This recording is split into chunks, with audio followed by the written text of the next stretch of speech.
Hi, I'm Greta Oliver. Welcome to the Educate You podcast, your roadmap to learning tips, techniques, and strategies to enable your student to successfully navigate the road to and through higher education. Hello, everyone. This is Dr. Oliver. I wanted to come in and talk a bit with students and parents about the 504 plans and how they are utilized in higher education. Now, first of all, I want to point out that this information is covered a little bit in my book, but it's not covered to the extent of what I'm going to share with you now. I just want to come on really quickly and tell you how the 504 plans have been set up and what it means for your student who has a documented disability on a college campus. One of the first things, though, that you need to check out, if your student has previously had an IEP or any kind of special accommodations or services that have been offered to them in schooling prior to their undertaking of a higher education experience, then you really need to kind of pay attention to what I'm talking about right now. This is very important. Now, the 504 plan is the plan that is maybe the guarantee or the will give you the assurance that your students' civil rights will not be violated, that they will not be discriminated against on a college campus because of their disability, and that reasonable accommodations will be provided for them if they follow the plan.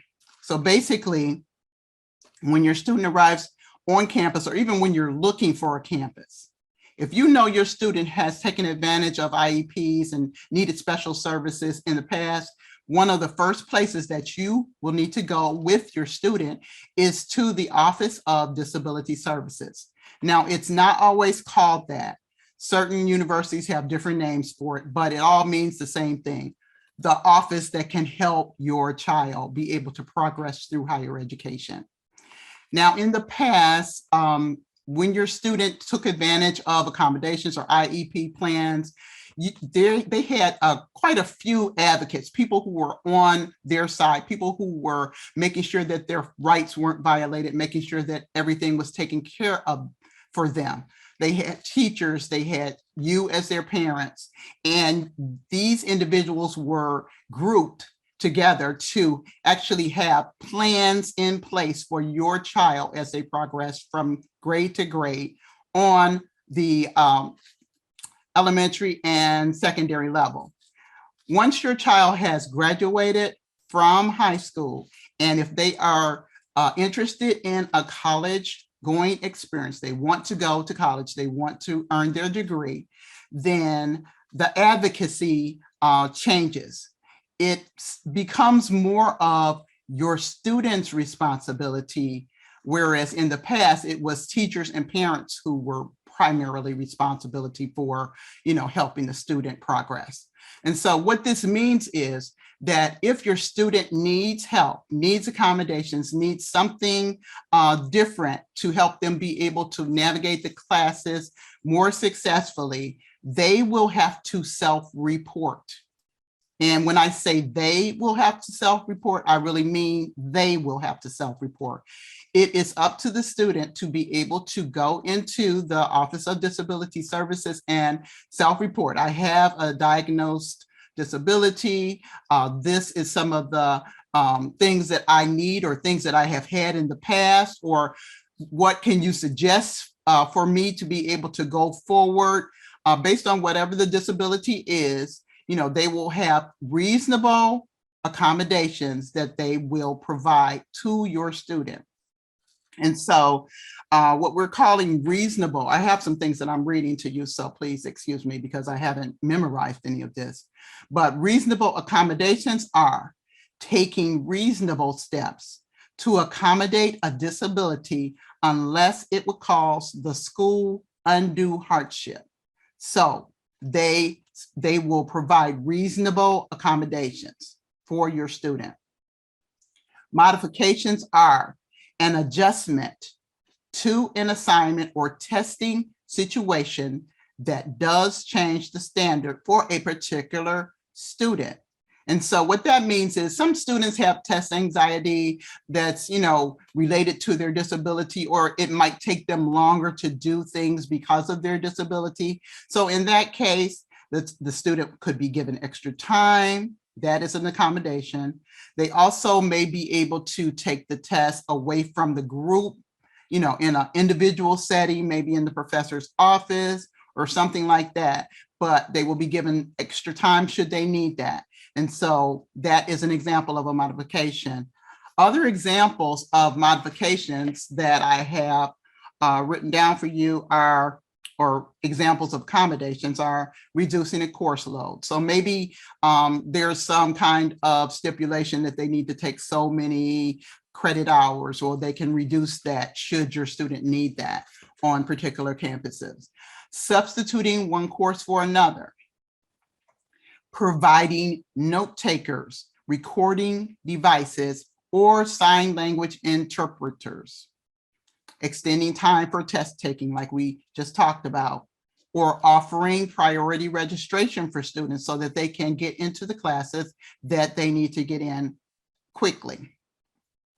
Equipping school computers with screen reading or voice recognition or other adaptive software or hardware.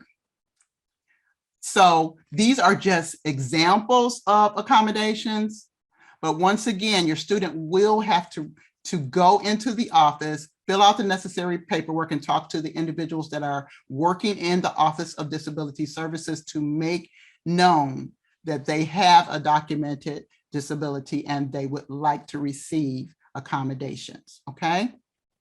And so all of this is really important because, in the past, when your students maybe needed help in school and they were in elementary or secondary school, all of this was kind of planned out for them. It's no longer going to be like that. Students have to go in and actually, I can't say this enough, they need to be able to have enough confidence and have whatever they need to have to be able to be responsible for their higher education experience. And so that means going and talking to someone throughout their college career, every single time that they need to, maybe every quarter. It just depends on what the stipulations are.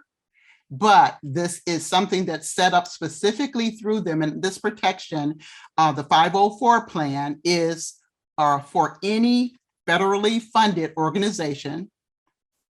And it basically means that they cannot discriminate against students based on disability.